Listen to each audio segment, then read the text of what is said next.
Hello folks, Jonathan Milam here. I do hope you're having a great day. I've got four vintage horns here today. I've got an old Super from 1947. I've got an Olds recording, both trumpets. This is from about 52. I've got an Olds Super Cornet, which is the most recent from about 65 or so. And I've got a wonderful Olds recording cornet from about 57. I'm going to play the trumpets together. I'll play the super trumpet and then the recording cornet. And then I'll play the super cornet and the recording cornet as well. If you hang around till the end, I'll show you something kind of neat about the opportunity you can mix and match some pieces on the super cornet and the recording cornet. But going to start off now with the Olds Super. Going to play the Broadway musical On the Street Where You Live, which would today be retitled Stalker's Paradise.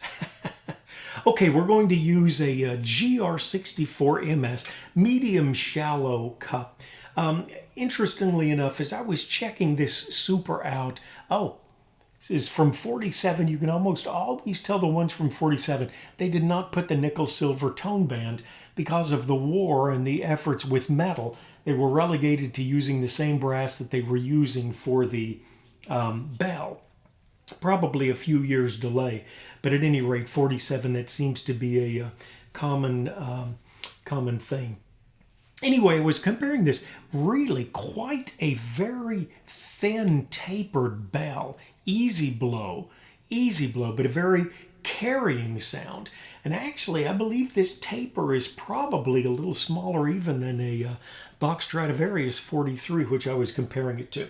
The Olds recording, for some reason, seems a little bit larger, at least in the throat area, and my recording gets a little bit broader sound than my Super. But at any rate, On the Street Where You Live, medium shallow mouthpiece here, and then we're going to take a relatively shallow cornet mouthpiece. I would never want to play with one this shallow, but for cornets, it's fairly shallow, and we'll give you an idea. The Olds Super from 47, On the Street Where You Live.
My understanding is back in the day, a lot of pros played the Olds Super, and understandably so. And not sure why, but it seems the recordings sell for about twice what the Supers do. And of course, they are a little different. You've got the offset second valve, as your second finger is usually longer than your first finger, at least. So offset second valve. A balanced model, the valves are forward in this, towards the bell, and just a very interesting horn. Still in, obviously, vogue today. And then this is the recording still from the LA plant, about 52 or so. Wonderful Art Deco in the logo area. And we'll play that same 64 medium shallow mouthpiece on this 1952 Olds recording.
Made a couple of boo-boos on that. Not uncommon for me on a recording. I have never felt real comfortable on one. Not sure what it is. They say for somebody with long arms, the forward valve block is a little bit more comfortable. Well, I'm 5'7" on a good day, and my arms are not all that long. That's not the problem. And I've also read that if you're not careful, because it's a different setup, you'll ram your mouthpiece into your lips. Never found that to be a problem at all. Not at all. It's just a different feel, and with the valve block in a different area, I think I would have to probably play this consistently for some time to really get used to it, but still a great instrument. I will return to these trumpets with a deeper mouthpiece, and I'll also play the cornets with a deeper mouthpiece after just a moment. But again, what I would consider a relatively, and it's not at all shallow, but relatively shallow cornet mouthpiece, since we're usually going for a fuller, slightly darker tone. I'm going to start off with a very nice mouthpiece. This is a GR, and it is their number 2. Number 2. Still a nice deep cup to this, probably close to what a 7C would be like, certainly deeper than a 3C. But Old Super, one of the funnest instruments. In fact, honestly, I believe I would sell both trumpets before I would sell both of these cornets. I just really enjoy these. Now, generally, the Super does not have a third slide pull. It only has the first slide pull. A little offsetting to people that are used to that. And then there's usually this piece here, it's a lyre holder, is found on the third valve in front of the tuning pull. But someone in a moment of genius moved the lyre holder to the back side of the tuning slide and put an extra long piece here, maybe from a baritone, valve trombone, perhaps, at least a longer piece than most trumpets have. And now I've got an intonation pull on the third as well as the first slide, which to me is just a very big deal. Now, the other thing I was going to show you, I've got an Olds recording. I think the recording was from like 57, and this is from like 65.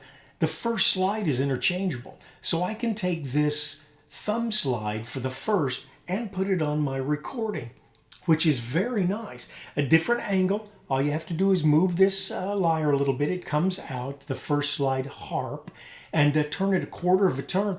It works like a charm. Very nice. I do like to have that pull, the first and third slide, if I'm really going to be seriously playing the instrument. But just such a fun Old Super cornet.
Now, that is not the darkest cornet that you'll ever run across. Not by a long shot. But it still is not a trumpet sound. Just such a great instrument to play. Olds recording cornet from about 57 or so. This has been for sale for about 2 months, and I cannot believe anybody's bought it. I have mentioned there are some dings on it. There's one right above the water key area. I was told by a really good dent man in Houston that until your tubing is about a third or halfway dented, it's not really going to be overly noticeable, and I would agree with that. And there are some little dings on the lead pipe here. I'd mentioned it to a few people, and one guy said, "Oh, the intonation. Bah humbug. Bosh. Phooey. Not a problem whatsoever." All right, Olds recording, and again with this relatively, it's a fairly deep cup for a trumpet, but not the deepest for a cornet. The 63, number 2 from GR. Now both the trumpet and this cornet have got the lead pipe is rayalloy, which is bronze, as well as the bell. Valve block, nickel silver balusters, and then brass, of course. But on this one you get the bronze lead pipe. Actually plays a little darker than I need. I've got another one. Won't go without a recording cornet, but I've got another one that has the nickel silver lead pipe, just a tad brighter, and I don't really put that much air into a horn. Helps me get a little better tone, but lush and dark, wonderful cornet here, the recording.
Such a great, great instrument.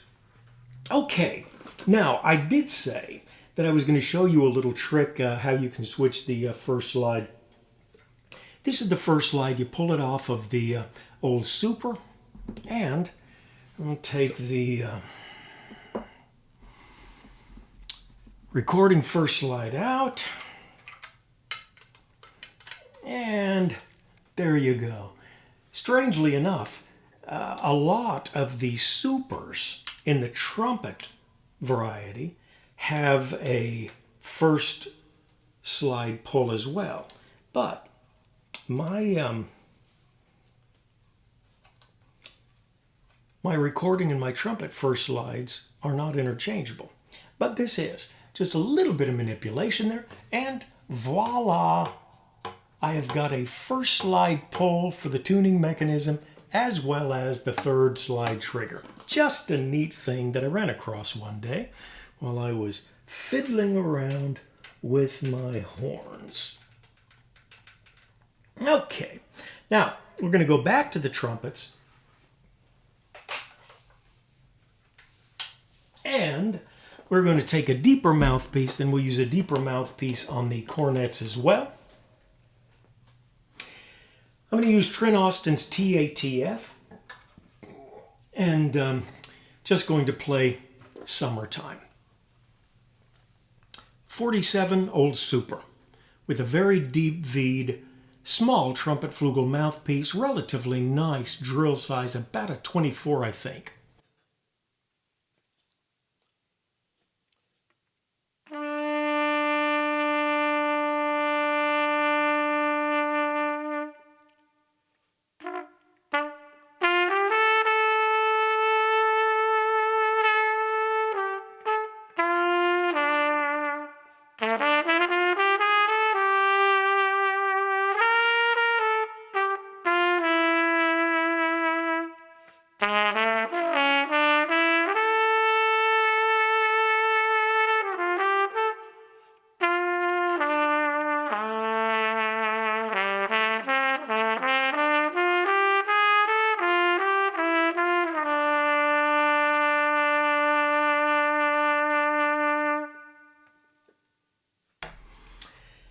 Wonderful trumpet, really quite easy to play as well. And the recording, we'll count how many boo-boos I can make on this. Great horn, 52.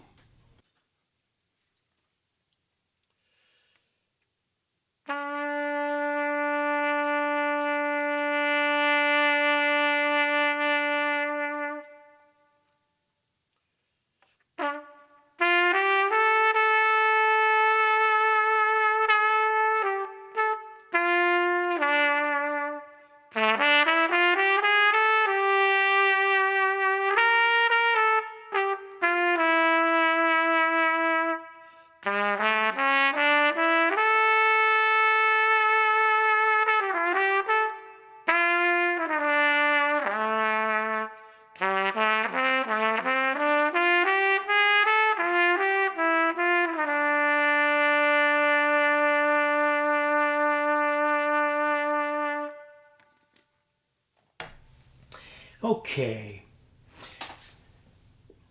If you've watched my vids for long, almost every time that I have a cornet, I will try and use Mark Curry's VC, his vintage cornet piece. Quite a deep drill, a little bit like a Trumpet-Flugel, but he has a slight turn to it. It's certainly not a C instrument, but the way he's done it, you get a lovely breathy tone, shades of Chet Baker.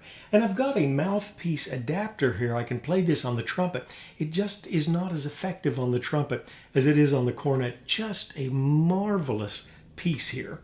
And on this old Super, minus the first thumb pull, which we've got on the recording right now, we will play. Oh, and I was going to say, if you want to listen to these, I wanted to hear the recording next to the recording. If you go down into the comments, the first line will show you whatever I have for sale. There's a link there to trumpetherald.com. You've got to go there. If you go down to the bottom, hit the more, and it'll open up the comment section. Each of these clips on the different horns will be right next to each other. So if you'd like to hear the super trumpet right next to the super cornet or the recording cornet, right, you can pick and choose your options there and enjoy that a little bit more. Okay, the old super cornet with Mark Curry's magnificent vintage cornet mouthpiece.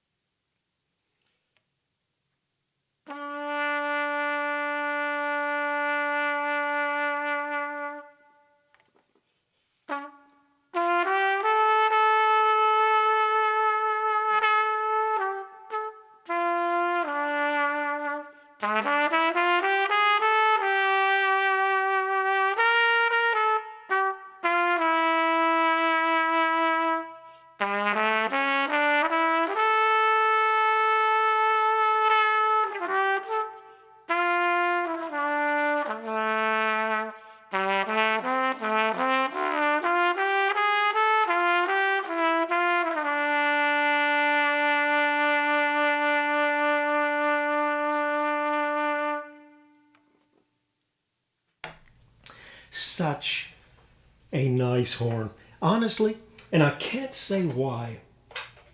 I find that super cornet just so enjoyable to play. And I will say, now I played some modern cornets. I've had Stradivarius, I've had Zenos. Have not been overly impressed with the Stradivarius straight cornet. I've never had the 184 with the shepherd's crook. Had a Zeno years ago, and it just might as well have been a trumpet, to my way of thinking. I think you do get a little different texture in tone with these. But the other thing I was going to say is I can play well above the staff on either one of these cornets. A little easier on the super than the recording. But that super cornet is just a really ultimately enjoyable horn to play. And here we've got the little recording with, again, Mark Curry's excellent vintage cornet mouthpiece.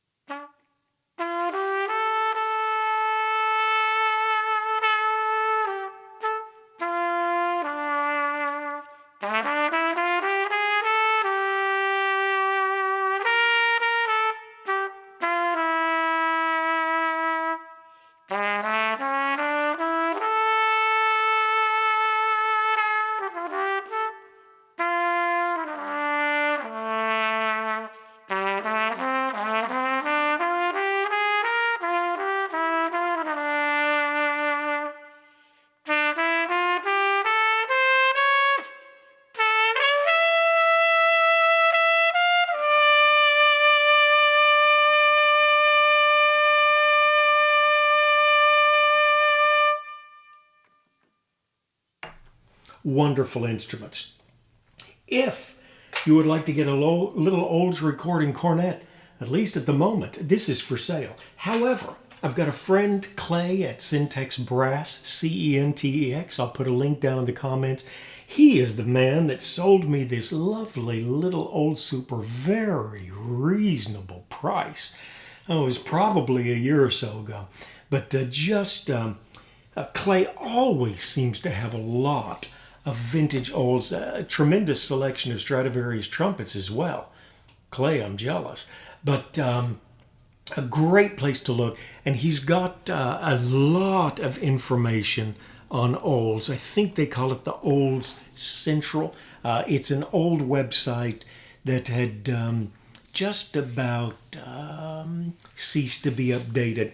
And Clay was courteous enough and wise enough to ask the owner of that site if he could take it over, and has done a wonderful job with it. Just so much information if you like the Olds trumpets, cornets primarily, some flugelhorn information there, I'm sure, as well as trombones. But wonderful, wonderful stuff. Been a long time since I had all 4 of these horns out, and was just itching to get my cornets out, and thought, well, why not pull both trumpets out as well? And I've enjoyed it. Hope you have as well. As I generally say in closing, take care of yourself and someone near you.